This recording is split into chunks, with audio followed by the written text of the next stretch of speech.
আসসালামু আলাইকুম রহমতুল্লাহ। সুপ্রিয় দর্শক, গুরুত্বপূর্ণ একটা নিউজ নিয়ে আপনাদের সামনে হাজির হয়েছি। সেটা হচ্ছে যে ডাকসুর ভিপি আবু সাদিক কায়েম এবং ছাত্র শিবিরের কেন্দ্রীয় সভাপতি জাহিদুল ইসলামকে নাকি ঢাকার যে কোনো আসন থেকে মনোনয়ন দেবেন জামাত ইসলামী। ঢাকার যে আসনগুলোতে জামাত ইসলামী একটু দুর্বল, সেখানে এই দুজনকে নাকি মনোনয়ন দেওয়া হবে, এরকম একটা নিউজ দিয়েছেন লন্ডন থেকে আমাদের বড় ভাই সৈয়দ মাসুক ভাই। তো সেই ভিডিওটা আপনাদের দেখাবো। তার আগে আমি কয়েকটা কথা বলে নেই যে আমিরে জামাত বেশ কিছুদিন ধরে বিশ্বের বড় বড় কয়েকটা দেশ সফর করে গতকালকে তিনি বাংলাদেশে এসেছেন এবং এসেই তিনি নির্বাহী পরিষদের একটা মিটিং ডেকেছেন। তো মিটিংয়ে নাকি এই সিদ্ধান্ত হয়েছে যে আবু সাদিক কায়েম এবং জাহিদুল ইসলামকে নাকি এমপি পদপ্রার্থী করা হবে, যেই এলাকায় জামাতে ইসলামী একটু দুর্বল।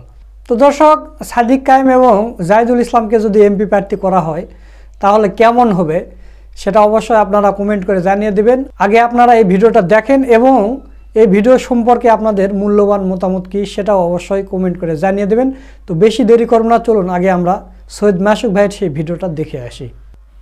রাজার উপরে রানী, রানীর উপরে গোলাম, এটা নাকি তুরুপের তাস। এবারের নির্বাচনে তুরুপের তাস খেলছে জামাত। নির্বাচনে প্রার্থী করছে ভিপি সাদিক কায়েমকে, প্রার্থী করছে ছাত্র শিবিরের সভাপতি জাহিদ ইসলামকে।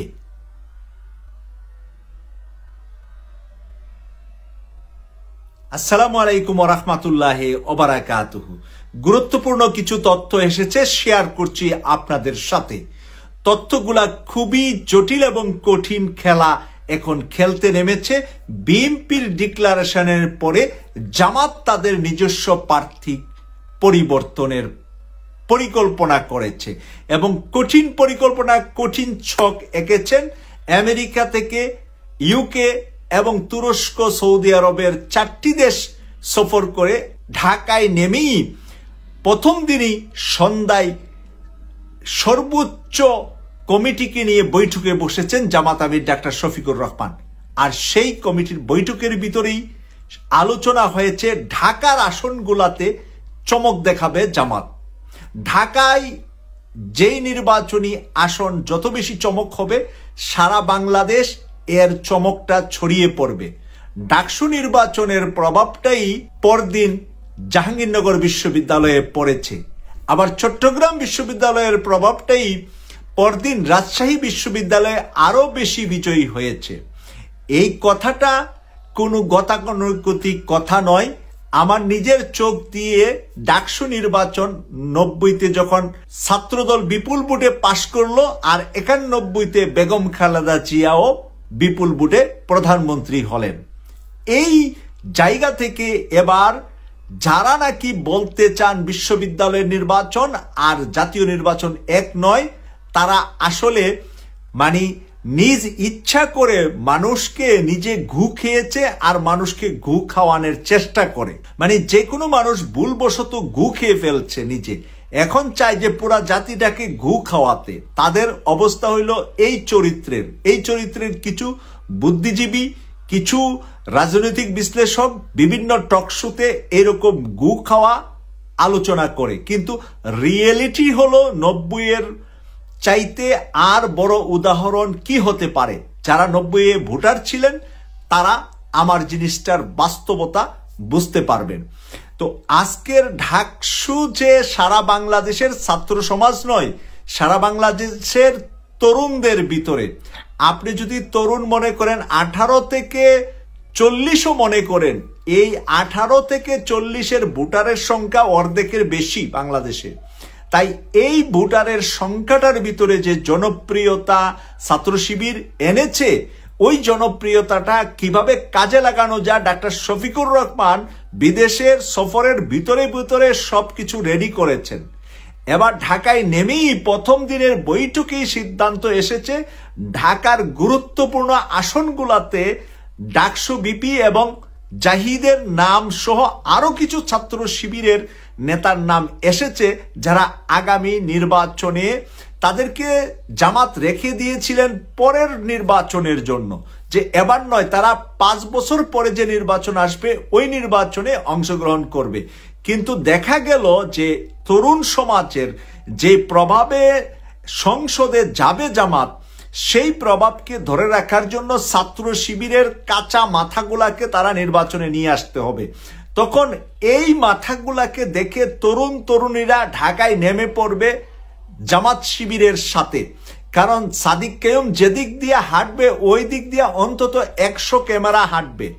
আমরা দেখেছি যে ঢাকা বিশ্ববিদ্যালয়ে ক্যামেরাই শুধু দেখা গিয়েছে, যখন সাদিক কাইয়ুম ক্যামেরার সামনে কথা বলে শুধু ক্যামেরা দেখছি, ক্যামেরার পিছনে যে কত মানুষ আছে তা দেখা সম্ভব হয়নি। তো এই দৃশ্যটাই ঢাকা শহরে চমক লাগাই দিবে ডাক্তার শফিকুর রহমান।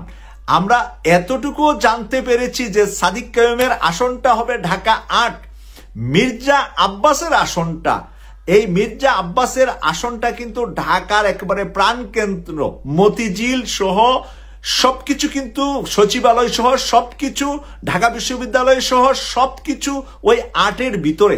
তাই ওই ঢাকা 8-এ সাদিক কাইয়ুমকে দিয়ে এরপরে জাহিদকে ঢাকাতেই দিবে। কারণ কুমিল্লায় জাহিদের এলাকা 14 গ্রামে জামাতের আরেক শক্তিশালী প্রার্থী ডাক্তার সৈয়দ আব্দুল্লাহ মোহাম্মদ তাহের আছে। আর শিবিরকে ঢাকায় দিতে বেশি চাচ্ছে, যে শিবিরকে ঢাকা সিটিতে যদি বেশি দেওয়া হয় তাহলে এইটার প্রভাব সারা বাংলাদেশে ছড়িয়ে পড়বে।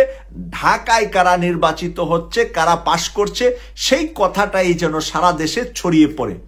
এর মধ্যে বিএনপি 2 জন তরুণকে ঢাকায় দিয়েছে, একটা হলো ইশরাককে, ইঞ্জিনিয়ার ইশরাককে, আরেকটা হলো মায়ের ডাকের যে নেত্রী, যে সম্পাদিকা, তাকে দিয়েছে ঢাকা 14 থেকে। দেখেন ওই আসনে আবার মীর কাশেম আলীর ছেলে 8 বছর আয়নাগড়ে থেকে এসে ব্যারিস্টার আরমানকে শিবির দিয়েছে, জামাত দিয়েছে। তো ওখানেও কিন্তু মানে ব্যারিস্টার আরমানের মাঠ অনেক ভালো, শুধুমাত্র আরমান কারাগারে ছিলেন বলে, মীর কাশেম আলীর ছেলে বলে মানুষ যখন জানতে পারছে, তার প্রতি এবং একজন তরুণের প্রতি আবেগ ভালোবাসা অনেক বেড়ে গিয়েছে। তো এদিক দিয়ে ঢাকা শহরে ছাত্র শিবির যদি না দেয়, জামাতের যারা সিনিয়র মুরব্বী আছে তারা এতটা পপুলার না জনগণের কাছে। তাই জনগণের কাছে, মিডিয়ার কাছে পপুলার এমন মানুষকে জামাত এখন বাছাই করছে ঢাকার জন্য। এই ঢাকার জন্য ঢাকার আশেপাশে কয়েকটা আসনে তারা এই ছাত্র শিবিরের তরুণদেরকে প্রার্থী করবে। এর মধ্যে আরো কয়েকজনের নাম এসেছে যারা ছাত্র শিবিরের কেন্দ্রীয় বিভিন্ন পর্যায়ে আছে, কিন্তু সাদ্দামের নাম আসে নাই, ছাত্র শিবিরের যে সেক্রেটারি জেনারেল। এটা এই কারণে যে জাহিদ 31শে ডিসেম্বর বিদায় নিবে ছাত্র শিবির থেকে। ছাত্র শিবিরের প্রত্যেক বছর ডিসেম্বর মাসে নির্বাচন হয়, নতুন সভাপতি নির্বাচিত হয়। আগে কেউ কেউ 2 বছর সভাপতি ছিলেন, কিন্তু নির্বাচন করাবেন বলে জাহিদকে 31শে ডিসেম্বর শিবির থেকে বিদায় করে নিয়ে আসবে।